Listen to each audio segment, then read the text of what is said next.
nos va a ayudar a formar esta unidad. Entonces, el detalle de la planificación no solo está en hacer una medición y comprar o adquirir los materiales. El punto clave, lo que siempre digo también, es un buen diagnóstico y una buena indicación. Y la indicación involucra hacer ya sea la técnica quirúrgica como la estrategia en el procedimiento. Esa es clave. Entonces, aquí pueden ver, por ejemplo, un artículo donde nos habla que en Estados Unidos, desde 2001 al 2018, de los aneurismas infrarrenales, es la relación prácticamente 60-40. Casi el 40%, el 38% se hace por cirugía abierta y el 62% se hace por cirugía endovascular en un aneurisma infrarrenal. Tal vez ya más abierta se hace tal vez por problemas de las ilíacas, tal vez por problemas de las lumbares, la mesentérica, muchos detalles, ¿no? Que indica hacer cirugía abierta. Pero mientras con un aneurisma complejo, estamos hablando de un aneurisma yuxtarrenal, pararrenal y suprarrenal. Y el aneurisma, en este contexto, prácticamente la relación se invierte. En el 65% se hace cirugía abierta, mientras que en un 35% se hace tanto fenestrada, y acá pueden ver al FEBR que dice 27% que se hace fenestrada con custom made, mientras que el 8% se hace con fenestrada preparada en el intraoperatorio, ¿no? Entonces, de acuerdo a este artículo, se excluyeron todos los que tuvieron chimenea y snorkel. Y prácticamente la mortalidad perioperatoria en el abierto fue de 4.3% y en el fenestrado fue de 3.3%. Y prácticamente hubo mayor supervivencia en pacientes que hicieron cirugía abierta. Entonces tenemos la pregunta, ¿no? ¿El tratamiento endovascular en aneurisma infrarrenal es duradero? Entonces, en este artículo se observa 83.000 pacientes. Entonces, el endofuga tipo 1 prácticamente casi un 13%. Endofuga tipo 3, 2.1%. La tasa de migración, 4%. La endofuga tipo 2, 25%. Si sumamos la endofuga tipo 2, tipo 3 y tipo 1, tenemos 15 más 25, casi 40% de endofuga en estos pacientes que reciben tratamiento endovascular. La ruptura prácticamente oscilaron entre de 0 a 5%. Complicaciones de la herida, hasta a un 14%. La infección de injertos, de 0.3 a 3.6. Acá también aprovechamos la comparación, la duración en una cirugía de aneurismas toracoabdominales. Si bien es cierto, el referente en esta cirugía es Joseph Coselli, ¿no? Tiene una tasa espectacular de resultados, tanto en la sobrevida como también en la paraplegia y en la mortalidad. Pero en estos artículos también hay otros que tienen muy buenos resultados. Por ejemplo, acá tiene de 516 de pacientes, la mortalidad solo es 8% hospitalaria.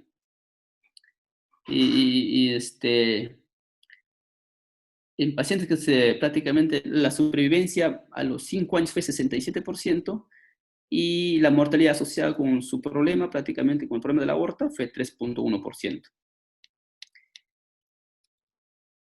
Acá hay otro artículo donde se habla de reoperación en cirugías de aneurismas toracoabdominales. Este estudio pues, se ha hecho o ha recolectado datos desde 1991 al 2014, donde se trataron 1.900 pacientes, tanto de aneurisma de aorta torácica descendente y toracoabdominal, obviamente por cirugía abierta. Entonces, prácticamente se reoperaron el 14%, o sea, 244 pacientes. La edad media de los pacientes fue 62 años. Recuerdan que aquí prácticamente el 32.7% fue disección crónica. El tiempo promedio que se hizo la reintervención fue más o menos de 6.5 años. Entonces, pero la reintervención no solo se hace no solo se hace en pacientes que se han hecho cirugía convencional, también se hace reintervención en pacientes que han recibido un tratamiento endovascular. Acá hay un artículo, por ejemplo, donde trataron a 337 pacientes con aneurisma no rotos, 68 pacientes con aneurisma rotos, entre 2005 y 2003. Entonces, 22% de pacientes que fueron a tratamiento endovascular, prácticamente se hicieron 113 reintervenciones. Entonces, tal es así que un paciente haya tenido 2 o más reintervenciones. Y el 7% tuvieron reintervenciones, pero relacionadas al acceso. Y acá pueden mirar endofuga tipo 1 en 19 pacientes, tipo 2, 21, en tipo 3, 5, hubo migración en 9 pacientes y trombosis en 14. O sea, la mortalidad 30 días después de la reintervención fue del 15%. Obviamente estos pacientes relacionados con respecto a ruptura y a infección. Entonces la supervivencia acumulada 5 años después de EVAR fue del 72% en pacientes con reintervención y del 59% en pacientes sin reintervención. Entonces, ¿qué significa eso? Si al paciente que tiene problemas o tiene complicaciones como endofuga y no se lo reinterviene, prácticamente muere. Pero de reintervenirse, prácticamente se prolonga la supervivencia a un 72%. Entonces tenemos los tipos de endofuga, ¿no? Que conocemos 1A, 1B, 2A, 2B, 3, 4, y tenemos las 5 también, ¿no? Entonces, como les digo, con esto no pretendo dominar tanto o que entiendan los puntos, pero lo que quiero es que tengan conocimiento y tengan noción de lo que pasa cuando se hace un tratamiento. Entonces acá hay una guía, por ejemplo, donde recomienda todo tipo de endofuga tipo 1 debe ser tratado. La endofuga tipo 2, que está asociado al crecimiento del saco, debe ser tratado. La endofuga tipo 3 debe ser tratado. Y la endofuga tipo 4 debe ser observado, ¿no? Pero recuerden, aquí también dice, si una endofuga tipo 1, tipo 3, se intenta tratar y no se logra, hay que hacer explante. Igual, tenemos un endofugo tipo 2 que se ha intentado tratar por la vía endovascular y está creciendo el saco, hay que hacer explante. Igual, cuando hay una endofuga, tienes un aneurisma con crecimiento de saco y no encuentras la causa, porque recuerdan que la endofuga solo puedes hallar un 60-70%, hay un 30% que tiene endofuga y no encuentras ni por tomografía ni por angiografía. Entonces, pues, sabes que no encuentras el tipo de endofuga y sabes que está creciendo el saco, hay que sacarlo. Entonces aquí pueden ver, por ejemplo, un metaanálisis donde hace el estudio de tratos sobre más o menos del cuello desfavorable o es hostil y compara con pacientes que fueron tratados con anatomía favorable del cuello, me refiero, ¿no? Sabemos que tenemos 5 tipos de cuello: el recto, el cónico invertido, tenemos el reloj de arena y el tonel. Entonces aquí, por ejemplo, tenemos 714 pacientes que fueron tratados con cuello hostil y 845 pacientes con cuello favorable, ¿no? Entonces recuerda que con esos pacientes que tenían cuello hostil, requerir un mayor número de procedimientos complementarios para lograr el sellado proximal, porque había problemas con endofuga 1A. Los pacientes con una anatomía desfavorable del cuello tenían un mayor riesgo de desarrollar morbilidad a los 30 días. Con anatomía hostil tenía un riesgo de 4 veces de tener un problema de endofuga tipo 1, 1A obviamente. Y había el riesgo de 9 veces mayor de mortalidad relacionados con aneurismas dentro de un año de haber hecho el tratamiento. Entonces hay mecanismos de fracaso del EVAR, el fallo del EVAR, ¿no? Hay 3 factores: del dispositivo, del médico y del paciente. Del dispositivo es prácticamente porque seleccionamos mal el dispositivo, pues, ¿no? Y problema del médico puede ser por falta de fisio, falta de conocimiento, falta de habilidad. O puede también por otros intereses, ya sea financiero o ya sea puede ser problema de ego. Mientras los factores del paciente, pues la anatomía hostil, ¿no? Ya sea cuello corto, angulación, trombo, calcificación, tortuosidad. Y recuerda que hay progresión de la enfermedad. Entonces, aquí, por ejemplo, hay predictores para el crecimiento del saco después de un tratamiento endovascular. Y recuerden que el 32% de los pacientes en este artículo desarrollan endofuga. Y el 41% a los 5 años siempre tienen crecimiento de saco. O sea, bastante, ¿no? Y aquí, por ejemplo, muestra un cuadro donde solo el 42% cumplían los criterios de AIFUS. Significa tener un buen cuello, una buena longitud, una buena angulación. Hablamos de buen cuello cuando tiene menos de 45 grados de angulación, una longitud más de 45 y menos de 28 milímetros de diámetro. Hablando de medidas, ¿no? Independientemente de la forma. Por ejemplo, acá es poco para redefinir el término en el seguimiento posoperatorio. En este artículo, por ejemplo, dice, si tú tomas una tomografía a un paciente en los 30 días de haber recibido un tratamiento y encuentras una endofuga, este paciente tiene una probabilidad de 42% de ser reintervenido en los 5 años. Mientras si tú haces una tomografía y no encuentras una endofuga en el primer mes, tiene una baja probabilidad de ser reintervenido, un 15%. Eso significa que al cabo de un año, 2 años, el paciente puede hacer una endofuga. Entonces, aquí tenemos los distintos tipos de endofuga. Dice que los endofugas tipo 1 están relacionados con una multitud de problemas. Recuerdan, si imagínate un paciente ha sido tratado y ha sido excluido del aneurisma y la pared de la aorta ya prácticamente empieza a atrofiarse, a degenerarse. Y al ser reperfundido este saco, prácticamente el riesgo de ruptura es de 8 a 10 veces mayor que el aneurisma normal. Aparte de eso, el agrandamiento persistente del cuello, la migración de la endoprótesis, los cambios en la morfología de la aorta son problemas asociados al endofuga tipo 1A. Entonces acá, por ejemplo, va a haber conversión de un tratamiento endovascular a cirugía abierta. Acá hay distintas formas, explante total, explante parcial. Y en este artículo, por ejemplo, 41 pacientes fueron a explante, ya sea por endofuga tipo 1, tipo 2, tipo 3, por migración, por ruptura.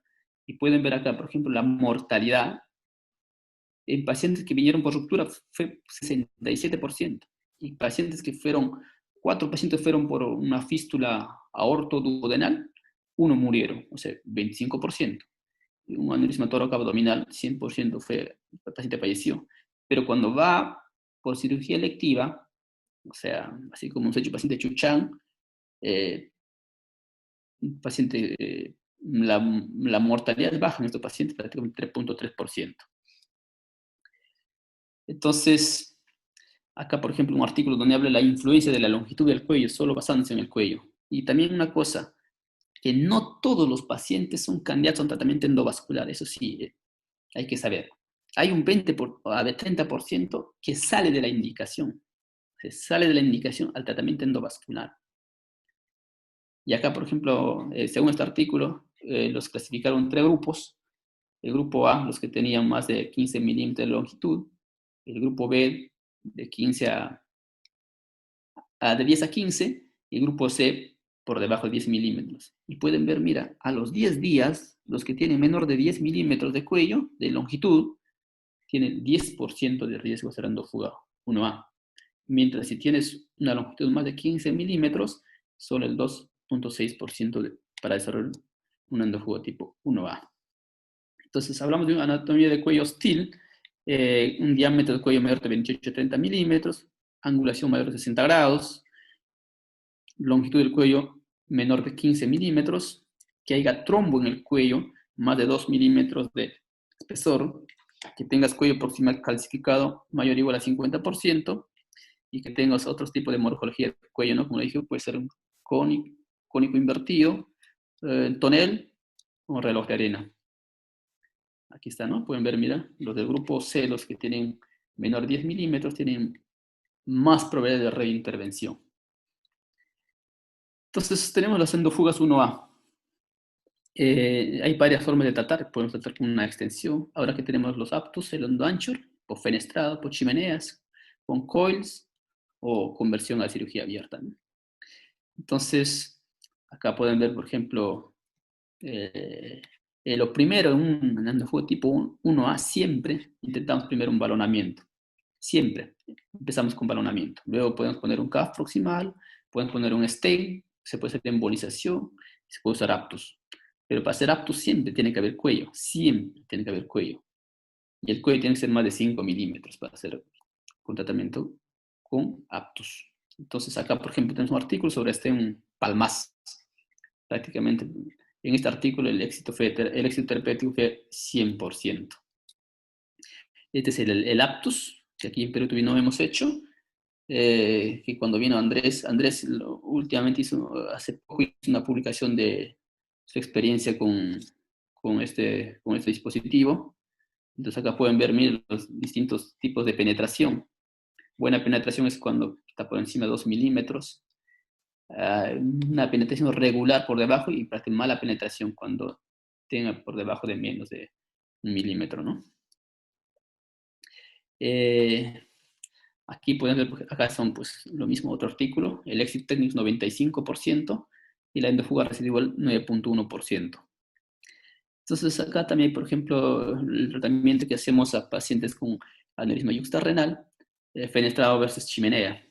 Las chimeneas casi no se hacen, salvo caso de emergencia, porque no es fácil disponer de las fenestradas. Obviamente estamos hablando de custom made, ¿no? Los que te venden preparado. Eso significa que tú lo mandas a la tomografía y la fábrica lo mide de acuerdo a la medida de la tomografía, te mandan un preparado.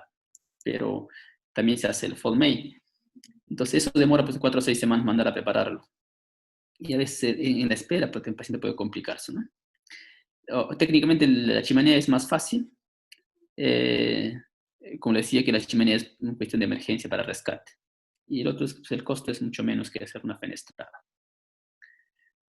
¿no? Entonces, obviamente la chimenea va a depender de mucho de la habilidad del cirujano. Siempre va a requerir accesos de las extremidades superiores. Necesita una selección adecuada de los endoprótesis, la fijación suprarrenal, selección adecuada de los stents para los ramos viscerales, y los stents pueden ser balón expandibles o autoexpandibles. Como les decía, chévere sería el para rescate, el costo y la desventaja cuando hay enfermedad grave del arco aórtico, porque recuerden que por arriba es la que vamos a entrar, por el brazo es que vamos a entrar a canular los, ya sea la renal, la mesentérica, el tronco celíaco. Entonces, de todos los aneurismas que hay en la aorta, sabemos que el 65% es infrarrenal. De esas, el 15 a 20% prácticamente son yuxtarrenal y pararrenal. ¿Qué significa una yuxtarrenal? Cuando tienes menos de 5 milímetros de cuello, o sea, desde el inicio del saco a las renales, menos de 5 milímetros. Y pararrenales, cuando el aneurisma involucra las renales. Y suprarrenal está cuando por encima de las renales. Entonces decimos que el 15-20% de todas las reparaciones endovasculares es en un aneurisma yuxtarrenal y pararrenal. Entonces hay técnicas de chimenea, snorkel, son las técnicas de en paralelo. Entonces acá pueden ver el éxito técnico es 97%, la mortalidad 30 días es 4,9%, pero la mortalidad en todo el seguimiento ha sido 15,5%. Aquí pueden ver un estudio donde evalúan la patencia de los injertos, o sea, de los stents que van a los ramos viscerales. Tiene alta patencia, 95,7%. La ausencia de reintervención relacionada con el injerto de chimenea fue del 93,7, 93,1%. Es decir, se trataron o se retrataron 7%. Es lo mismo. Aquí igual, habla de chimenea, estén paralelos. En su mayoría más del 50% por yuxtarrenal. Otros también lo trataron por cuello corto y el otro por tener un diámetro de la aorta entre 18 a 30 milímetros, ¿no? Aquí, por ejemplo, también el tipo de endofuga en chimeneas es el tipo A, por tener un exceso oversizing, ¿no? Lo normalmente es cuando se calcula o se hace el oversizing de la endoprótesis, es el 15 a 20% de la aorta y luego por cada chimenea aumentar de 5 a 7%, ¿no? Entonces acá, por ejemplo, hay un exceso oversizing, mira cómo queda en una especie de corrugado y queda y deja pues infolding, ¿no? Dejan canaletas. Entonces por eso es la endofuga 1A. El tipo B es cuando ya es poco oversizing. Entonces mira, no llega a sellar las canaletas. Y el tipo 3 es cuando la longitud de sellado es muy poco. Siempre que considerar para hacer chimenea, debemos tener una aorta mínimo 15 milímetros, aorta sana. Entonces otra experiencia con chimeneas. Entonces acá el resultado de 2015 a 2018, 31 pacientes hicieron chimenea, 18 tenían cuello hostil, 8 yuxtarrenales y 5 pararrenales, ¿no? Hablar de cuello estamos hablando de hostil, estamos hablando de angulación, estamos hablando de la forma, ¿no? Entonces, las chimeneas no solo se hacen para yuxtarrenal ni para renal también, ¿no? Teniendo un cuello hostil. Entonces, mira acá, 4 pacientes se pusieron 4 stents, a 8, 3 stents, a 16, 2 stents, y a 3 pacientes un stent. Total, se pusieron 75 stents. En el juego tipo 1, 3 de 31. Tipo 2, 2 de 19. La patencia, 92%. Entonces, hay factores de riesgo para desarrollar endolic tipo 2, crecimiento de saco. Entonces, nosotros siempre debemos estar pendiente cuando vemos una tomografía, el diámetro de la arteria mesentérica. Si está por encima de 4 a 5 milímetros, hay que pensar en fuga tipo 2. Si no tenemos trombo en el saco del aneurisma, hay que pensar que esa mesentérica va a estar permeable. Y cuando tenemos más de 4 lumbares, también hay que pensar que se va a hacer una endofuga tipo 2. Entonces, acá pueden ver menos cuáles son los predictores independientes. Tener una mamaria permeable. No tener trombo en el saco del aneurisma. Más de 4 arterias lumbares permeables. La longitud del aneurisma y el área del saco aneurismático. Es importante para estar pensando que este paciente va a ser una endofuga tipo 2. Una endofuga tipo 2 prácticamente ocurre entre 10 a 15% al año. Y cuando hay crecimiento más de 5 milímetros del saco, hay que tratarlo. Entonces, si tienes una endofuga tipo 2 con crecimiento de saco, siempre hay que descartar la endofuga tipo 1 o tipo 3, lo que se presenta al caso, ¿no? Entonces, porque hay un gran porcentaje de 20 a 30% que creemos que es endofuga tipo 2, pero está oculto en una endofuga tipo 1 o tipo 3, ¿no? De haber descartado, entonces hay que hacer un tratamiento transarterial, o puede ser translumbar, o también puede ser explante. No sé si se acuerdan del paciente Chu Chang, el que operamos, que en la tomografía no pintaba que ningún tipo de endofuga, pero el saco estaba en crecimiento, y incluso en la parte proximal tú veías que el stent estaba libre, o sea, era un pararrenal, casi un pararrenal, ¿no? Pero más probablemente yuxtarrenal, pero no veías contraste en el saco, pero estaba creciendo. Y cuando hicimos la cirugía, hicimos el explante de la endoprótesis y las lumbares estaban intactas. Todas las lumbares llenaban todo el saco. Entonces, tal vez por ahí es la explicación cuando hablamos, por ejemplo, decimos endofuga tipo 4 es porque porosidad del endoprótesis, o tipo 5 es porque no encontramos, y en realidad es una endofuga tipo 2. Entonces, no vamos a hablar mucho de esto. Hay varias formas de tratar la endofuga tipo 2, embolización transarterial, translumbar, y los artículos siempre dicen que la endofuga tipo 2 se resuelven en las 2/3 partes, o sea, más del 60%, espontáneamente. Entonces, aquí, por ejemplo, hay un artículo donde habla sobre el éxito en su tratamiento de endofugas. O sea, ellos trataban a endofugas que persistían, endofugas tipo 2 que persistían más de 6 meses, les trataban. Y el éxito técnico fue 79%. Pero hay otros artículos también donde la endofuga tipo 2 es difícil de tratar. Entonces, por ejemplo, hay 42 pacientes con endofuga tipo 2. El éxito técnico fue 28%. Y el 21% tenía un endofuga tipo 1 y tipo 3.